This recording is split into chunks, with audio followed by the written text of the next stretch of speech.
First up, if Josh Hazlewood is fit, does he come straight back in?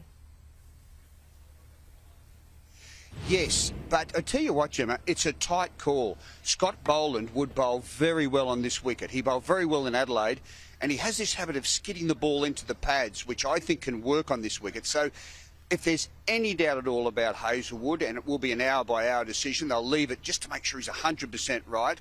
Boland would come in, but if Hazlewood is fit, he will play. So that's the way it's looking at the moment. Neither of them are here at the practice session.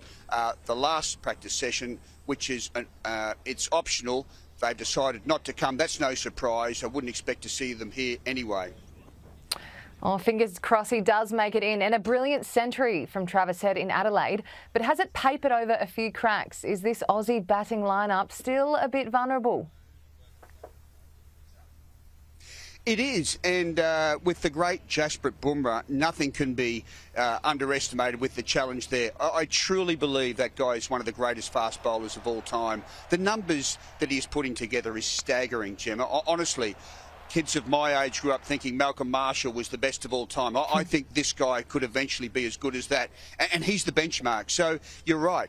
Usman Khawaja has had an average year after two beauties. Steve Smith is the big one. He's struggling. They're getting him LBW. 4 out of his last 8 dismissals are LBW. They're bowling at his stumps. So that is the examination he will face this game. Straight balls, straight it off peg. They're after that LBW. And the stakes are high. They really are. And looking further ahead now, how many of the current batting lineup do you expect to be there in a year's time for the Ashes?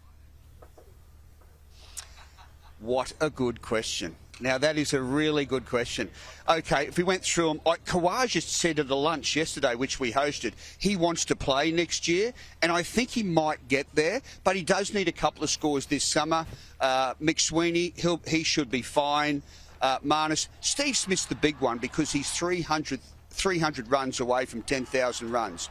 Now, that is an iconic milestone in the game. If you reach 10,000 test runs, you are considered an absolute great of the game. And it's more than just a milestone. I think he will target that. I'll be very interested to see whether he plays beyond it. He's got quite a few tests before next season. They're going to Sri Lanka. They're going to the West Indies. He has got time to get that milestone, and maybe he calls it quits. But every member, Mitchell Marsh is another one under pressure. He hasn't scored many runs lately. But I will say this.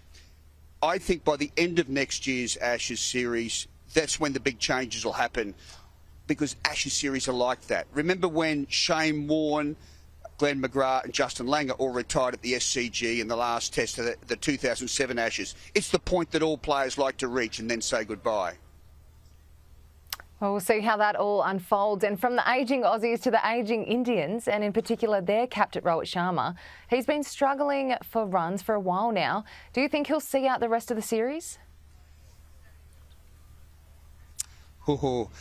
I think he probably will, but this could be the end of him. In the way that Australian tours, poor Australian summers ended the tours of Indian greats like VVS Lakshman and Rahul Dravid. They were shown the door after they failed in Australia, and I think that could be the case with Rohit Sharma. I watched him in the nets yesterday and I thought he was average. You know, he did face the new ball, which made me think he might be going to jump from the middle order to open the innings, and I think that's where he's best suited. The fields are he can have a bit of a crack and get the innings moving. But look, father time is very hard to defy in cricket. We're seeing it with Steve Smith. We're seeing it with Rohit Sharma. They've been great players, but their reflexes aren't what they were. You see it in their shot making. So, you know, the end is coming. And these days, almost every big-name cricketer, Jenna, plays a bit too long with batsmen. They go right to the end. You know, there's very few dignified early calls. So it's a tough trade when you do that. It affects them all.